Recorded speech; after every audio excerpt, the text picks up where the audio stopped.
February 28, 2026. Global media is losing its collective mind over Operation Epic Fury. The news anchors are sweating in their studios. The chyrons flash bright red across your screen. Headlines scream the casualty count with breathless, frantic energy. 11 core Iranian warships, wiped off the face of the earth in the first 48 hours. $10 billion in military hardware, vaporized into floating slag. The media calls it a massive strategic victory. Pundits who have never worn a uniform or solved a basic physics equation look at the cameras and declare that the United States has won the day. But they don't understand the equation. They never do. They look at the fire, but they completely ignore the friction. They are entirely blind to the ruthless logistics that made those explosions physically possible. To understand those logistics, you have to look at the trap the enemy built for us. For 30 years, the Islamic Revolutionary Guard Corps prepared for this exact conflict. They knew they couldn't compete in a traditional industrial arms race, so they built their trap with asymmetric mathematics. They amassed over 1,500 composite fast attack craft, stealth midget submarines, and an aerial armada of suicide drones. The plan was a calculus of absolute saturation. Drag the United States fleet into a maritime choke point, attack the waterline with boats, and swarm the radar arrays with drones. They wanted to exhaust the Aegis combat system, forcing us to trade $2 million interceptor missiles for cheap plastic targets. Bleed the magazines dry before the real fight even started. But the trap never sprang. There was no bloody close-quarters firefight on the water. The drone swarms never clouded the sky. The entire high-speed armada died before they could even draw their weapons. How do you neutralize 1,500 boats running at 65 knots and hundreds of flying bombs without chasing a single one of them? How does the United States Navy wipe out 11 major warships without giving the enemy a chance to see the silhouette of our hulls? Today, we ignore the political speeches. We look at the geometry of the battle space. We dissect the merciless calculus of the kill chain. We look at the thermodynamic reality of modern naval warfare. If you prefer the ruthless logic of American engineering over the empty noise of political theater, hit the proud button, subscribe, and let's get to work. To understand the slaughter, you have to look away from the guns and look at the fuel reserve. How do you dismantle a trap consisting of 1,500 attack boats, ripping across the water at 65 knots, and hundreds of suicide drones preparing to swarm? Amateurs pull the trigger. They try to match speed with speed. They engage in a desperate race to the bottom of the attrition curve, hoping they simply have more bullets than the enemy has targets. We are engineers. We don't shoot the weapons. We aim for their stomach. Take a supercar as an example. Its engine generates unbelievable horsepower. But at top speed, with the throttle wide open, it burns its entire fuel reserve in exactly 12 minutes. 12 minutes of glory. But without a constant supply line, that multi-million-dollar machine is just an expensive paperweight on the side of the road. Iran's composite boats and drone swarms face this exact paradox.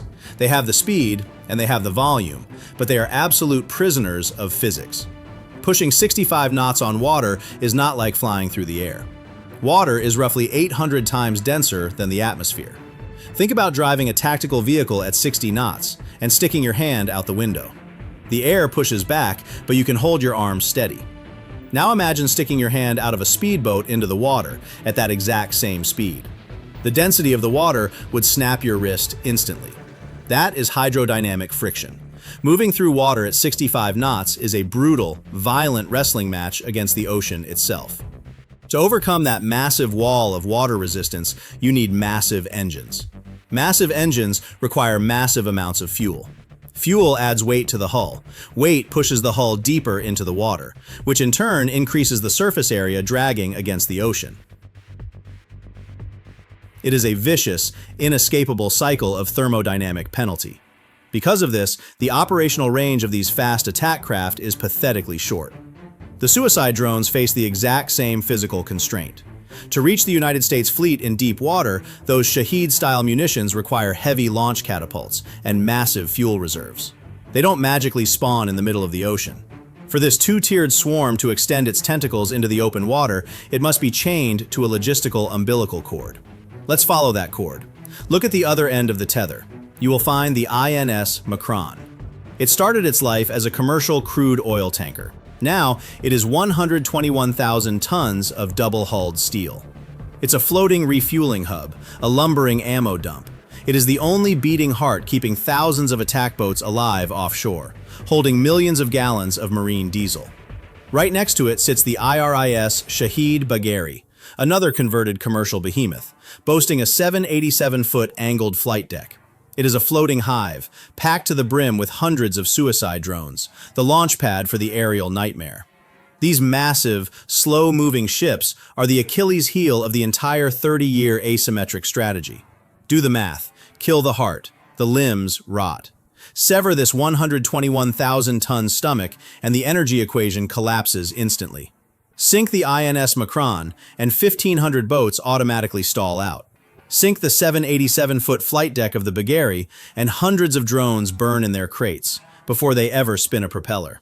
The killer swarm instantly turns into drifting, lifeless tombs in the Gulf of Oman. But knowing where the heart is doesn't mean you can reach it. To kill a 121,000-ton giant and a floating drone hive without getting bitten, the United States Navy had to trade the knife fight for the void. How do you smash that logistical stomach without getting tangled up with a 65-knot swarm or triggering a mass drone launch? What did the United States Navy trade to win this fight without taking a single casualty? We refuse the knife fight. We exploit the void. We call it standoff range, and the defining weapon of this battle space isn't a short-range deck gun, it's the Tomahawk cruise missile, preloaded in the VLS on Arleigh Burke-class destroyers. This weapon is the ultimate expression of distance dictating terms. It allows the United States fleet to stand hundreds of nautical miles away from the target. Look at the physics of range. The engineering trade-off here is speed for absolute distance. Look inside the hull of the Tomahawk. It doesn't use a massive rocket booster for sustained flight. After the initial launch, it deploys wings and fires up a highly efficient turbofan engine. It breathes air. It sips aviation fuel almost exactly like a commercial airliner. Because of this, it flies subsonic, roughly Mach 0.74. Everyone in the media obsesses over hypersonic missiles, but pushing an airframe to Mach 5 generates immense thermal friction and burns fuel at an astronomical rate. That severely limits your effective range. We don't need to get to the target in 3 minutes. We need to deliver a 1,000-pound warhead from 1,000 nautical miles away. By utilizing subsonic efficiency, the safety of the launch platform is absolute. Sitting on the outer edge of the battle space, the Aegis combat system completely neutralizes the enemy's tactical advantage. The enemy cannot swarm what they cannot reach. Your steel hull never enters their radar horizon.